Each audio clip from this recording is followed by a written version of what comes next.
Hi everyone, welcome back to Selling with CC. I'm CC Underwood, your real estate guide for Florida's First Coast. Today we're diving into St. Johns County, Florida, and I'm giving you the real, honest, unfiltered pros and cons of living here. Because whether you've seen it on a best places to live list, or you've heard it from a friend who's moved here, or you're relocating family trying to figure out if the hype is real, you deserve the full picture.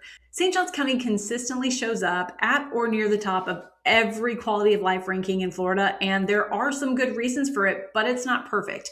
And there are things people wish they'd known before they signed on the dotted line. So I'm going to give you the local perspective, what it actually feels like to live here, and the real estate perspective, because buying in St. Johns County is a significant investment and it is different, and you should understand the market before you commit. So let's get into it.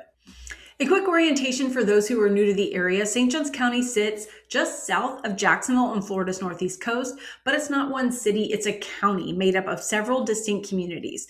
The big names you'll hear most are Nocatee, the major master plan mega community that's basically a little city, Ponte Vedra Beach, which is an upscale coastal living home of TPC Sawgrass, and St. Augustine, the oldest city in America. You also have Goff Village, Jillington Creek, RiverTown, and Silverleaf and Shearwater. The county is largely suburban and residential, so it feeds a ton of workers, especially construction. It feeds workers into Jacksonville and the beaches area, but lifestyle is pretty much its own little thing. So let's get started with the good stuff, the pros. The schools are ranked the best in Florida. This is the reason thousands of families make St. Johns County their destination, and it does deserve the top spot on the list on paper. St. Johns County is ranked number 1 school district in the entire state of Florida year after year, not top 5, like number 1. And it's top 10 in all school districts in the entire country, which is like 10,000 school districts. These top schools include Creekside High School, Ponte Vedra, Nice, and Beachside, and Bartram Trail. They all have strong academics, competitive athletics, and have really great extracurriculars and clubs. They also have some great academy programs, so kids have the opportunity to go into things like veterinarian academy, arts and fashion, entrepreneurship, and there are some others as well. I can tell you buyers plan their entire home purchase around school zoning here. I see it constantly. A family will have a price range in mind and they find out what school they want, and suddenly they're willing to stretch because schooling does matter. School zones directly correlate to the home value in a market and the velocity. So in St. Johns County, our homes are top rated school zones, and they do move faster, which also means they hold a much higher price point. Keep in mind, it's not just going to be a lifestyle consideration, it's going to be a financial one. Pro number 2, safety and community feel. St. John's is one of the safest areas in Florida, and it's probably because there are so many humans, big humans and tiny little humans, all in the area. Nocatee is a great example of this. It's consistently ranked number 1 place to live in St. Johns County, and the residents describe it as a place of the real sense of belonging. There's food truck Fridays, live music, festivals, farmers markets, community parks, nature preserves, and of course the amazing award-winning water parks that residents are definitely they're biking and taking their golf cart to. Streets are clean, amenities are well maintained, and there's a real culture here of being a Nocatee neighbor. They actually know each other. I mean, Nocatee is kind of that place where people are waving at each other. Their kids are coming up to your front porch. They're banging on your door. They're out playing together, and they're riding around hanging out together because there are so many community parks and things to do. But it's not just Nocatee. I mean, St. John's has literally perfected the master plan community lifestyle, and these other communities, including Beachwalk, Silverleaf, Shearwater, and RiverTown, they all have that same feel. But of course, each community has its own personality. Pro number 3 are natural beauty and outdoor lifestyle. St. Johns County is gorgeous. You have the beaches of St. Augustine, you have Ponte Vedra, Vilano, Intracoastal Waterway, Anastasia. There's tons of nature preserves. You've got kayaking, paddleboard, biking trails, and so many golf courses. St. Augustine Beach is absolutely gorgeous, especially Anastasia Island. It's walkable, and you've got the St. Johns County Ocean Pier. So there's fishing, splash pads, beach volleyball. It's a local spot. Even though Northeast Florida isn't necessarily known for its beaches, we do have some cool beaches. We've got special dog hours. It's a really active beach community. So you're going to see beach volleyball, you're going to see football, soccer, you're going to see all kinds of frisbee activities. This is an outdoor beach. This isn't a, hey, lay outside kind of beach. It's an active beach lifestyle.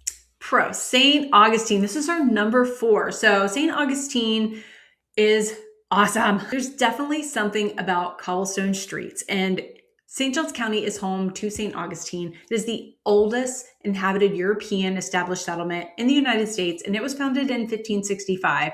The architecture, the culture, the history, the cobblestone streets, the Castillo de San Marcos, the lighthouse, waterfront restaurants, ghost tours, festivals, historic districts. It is one of the coolest places. And of course, the St. Augustine Night of Lights is a local favorite to go to every single year during the holidays. Now, as a local, I definitely can take the beach for granted, but I don't take St. Augustine for granted because it is just one of those places you want to go. And it's so easy to get to, and the scenery is fantastic. Our next pro is, of course, real estate value and market stability. This is so important when you're looking to make a real estate investment. St. Johns County holds its value very, very well. The average sales price currently for the beginning of 2026 is about $613,000. So this is above the national average, but it is because of the safety, the schools, and the lifestyle. New construction, there's so much new construction here because we have land to build. And believe me, if there's land to build, they're going to do it because the demand is still really high here.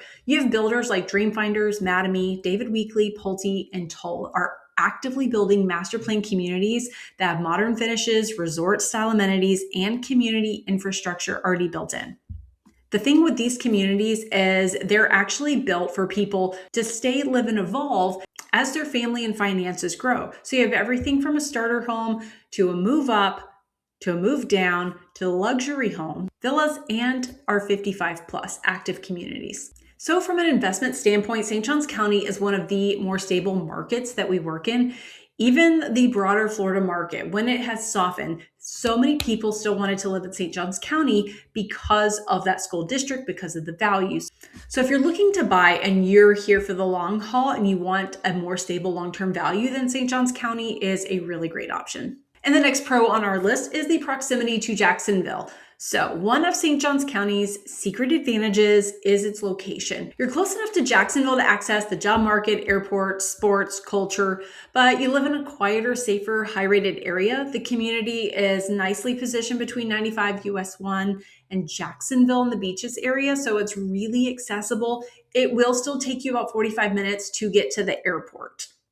The other thing I love about St. Johns County is while you are still close to Jacksonville, you are also still really close to the St. Augustine outlets. It is an easy ramp to get on 95 South. So whether you're going to downtown St. Augustine, you're going to Daytona for the races, or you want to take a quick day trip down to Orlando, which is about 2 to 2.5 hours away, the entry and exit points for Jacksonville and St. Johns County are so easy for the everyday commuter. And the number one biggest thing is the traffic because of the large amount of growth.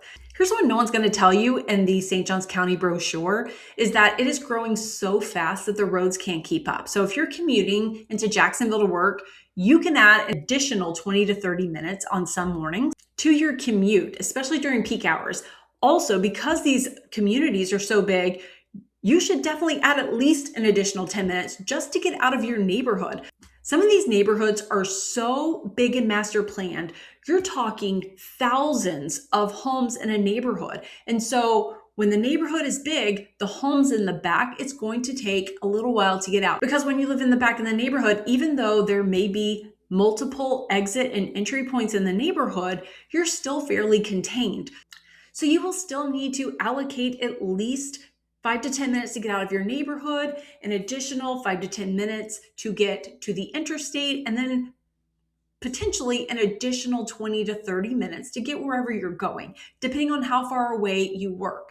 So depending on where you are, having that realistic expectation of drive time is going to be so important. There's so many people moving to St. Johns County that You definitely want to have a little patience on the road when you're making your morning commute. There's also ongoing road expansion work. It definitely creates delays. You've got cones, you've got swerves, they're reorganizing the roads, you've got lines that are going in different directions.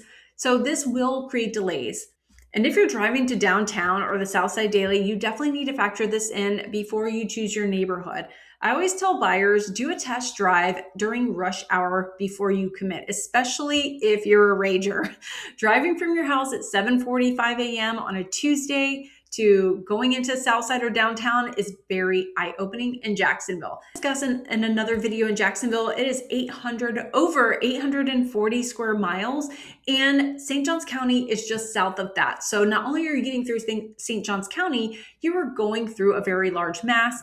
Even on the highway, you're going to experience some backup and some traffic. All right, con number 2, the cost of living is much higher than Jacksonville. The average home sales price in St. Johns County is currently about $613,000 for the first quarter of 2026. And that's a significant higher average than Jacksonville, which is about $430,000. You're paying a premium for the schools, for the safety, and the lifestyle. We actually had a buyer move here from New Jersey, and they were questioning, why is it so high? Why are the prices in Nocatee so inflated? Well, why did you want to live in Nocatee? It's because of the lifestyle. It's the convenience, and that has a premium price. It's also the location. It's only 10 minutes from Michler's Beach. And that location is something that a lot of people do want when you can feel the ocean breeze without being on the ocean. So that premium is real. And then you're going to add in the HOA fees and CDD fees on top of that. So that's included in your property taxes, and those can range $2,000 to $4,600 a year. I always walk buyers through the full carrying cost, mortgage taxes, HOA, CDD fees. It's really the only honest way to understand what you're actually paying per month. And when you add it all up, it can be surprising. All right, third on the list is a limited job market within St. Johns County itself. It is primarily a residential county. So if you're looking for a larger employer or diverse job market within St. Johns County, you'll find the options are a lot more limited, and you'll need to go into Jacksonville. Most residents actually commute to Jacksonville, Southside Corridor, or the beaches. Remote work has also been super important for a lot of people in St. Johns County. A lifestyle destination that works if your job isn't dependent on location. If you are job hunting in the area, make sure you check out the Jacksonville area. All right, next, con number 4, it can feel like a bubble. I mean, like an actual bubble. It's a con because you can hear from people who live here. It's something that you're going to hear from people. Communities like Nocatee, they are very self-contained because they have water parks, they have food, they have pools and fitness centers and retail that really residents can go weeks without leaving the community unless you are extremely purposeful about it or unless you are working outside of the area. Which again, it's why people move there, for the convenience. But if you're someone who craves diversity, grit, urban energy, or cultural variety, then these master plan suburban communities can feel a little insulated over time. And oftentimes the word Stepford wives comes into play. So I ask buyers, what do you want your weekends to look like? If the answer involves a lot of farmers markets, splash pads, neighborhood socials, and lots of community events, you have kids running down your street, cycles everywhere, you will love it. But if you want dive bars, vintage markets, random street art, you're gonna have to drive to get out of there. Next, con number 5 is, of course, the same as Jacksonville. This is a hurricane and flooding risk. Hurricanes and insurance. We are Northeast Florida, which means you're in hurricane territory, and St. John's is no exception.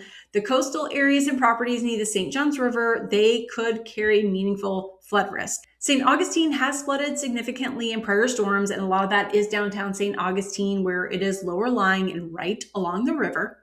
But that also causes our home insurance costs to rise. So in Florida, flood insurance is higher and can add to your annual cost. Now, what I will say is all of Northeast Florida is in a flood zone. The difference is, are you in a flood zone that is mandatory, requires you to have flood insurance? So the majority of flood zones are going to be flood zone X, which means it is not mandatory. Although I always do recommend getting flood insurance. Mine personally is about $500 a year, and I am in flood and I am in flood zone X. However, when you start to venture out into lower lying areas or more swampy areas of St. Johns County, you're going to find mandatory flood zones where the homes are. Or if you're closer to the ocean and river, then you're going to have mandatory flood insurance, and this is going to add to your overall cost. This is why when you work with us, we are actively going to be looking at flood zones, and once you go under contract, we always recommend that you start getting those quotes and get your insurance bound within those first 10 to 15 days. This is certainly not a reason to avoid St. Johns County. It's just more information you need to know before you buy. Con number 6 is rapid growth pains in St. Johns County. It is one of the fastest growing counties in Florida. And because of that, it's going to have growing pains, frustrations beyond just traffic. You're looking at construction noise in the neighborhoods, road projects. They literally feel like they are never ending in St. Johns County because the families come and now they have to adjust the roads. They have to do road expansion. We've got highway systems. We're redoing the bridge or we're adding a new bridge. There's always something going on. And in your neighborhood, if you are purchasing in a new construction neighborhood, they're going to be building a while. So you're having to deal with nails and a lot of construction vehicles that block your street. So these are things you want to consider when purchasing. Although new construction homes, I've always purchased new homes and I absolutely love it. And it is a really great experience to go and pick your lot out and build from scratch. But a lot of the longtime residents feel that the rapid development is changing the character of the area they love so much. More people, more traffic, more development. It's the classic Florida growth story, and St. Johns County has the land to build on it. So is St. Johns County right for you? Let me put it simply. St. Johns County is a great fit if schools are your number one priority. This is the best answer in Florida if you want a great community lifestyle and a well-planned environment where you work remotely or you're willing to commute to Jacksonville or you want a ton of new construction with amazing amenities. You love coastal, you love history, you love outdoors, and you are willing and able to pay a premium for that quality of lifestyle. But St. Johns County may not be a good fit for you if your budget is tight or you're not willing to sacrifice some square footage in order to get into the school district, or if you're just wanting to live in a more urban, diverse, culturally diverse environment. Your job is in Jacksonville and maybe that traffic and that commute is a deal breaker, or you really like these CDDs, heavy HOA planned communities. It's my honest local take on St. John's. It is genuinely one of the best places to live in the state. The schools, the safety, the lifestyle, and of course, the beauty of St. Augustine. It's pretty hard to beat. But it's not for everyone, and you want to make that move with eyes wide open. So if you are thinking of making a move to St. Johns County or anywhere on the First Coast, I would love to be your guide. I know these neighborhoods, I know the market, and I care deeply to make sure you end up somewhere that truly fits your life and the community that you're looking for. Drop your questions below for St. Johns County in the comments. I come here every week and I read them. Subscribe if you want more local honest feedback on Jacksonville's First Coast and living. I post videos every single week. And if you want to start a real conversation about your move, let's connect. I'm CC Underwood with Selling with CC, and I'll see you in the next one.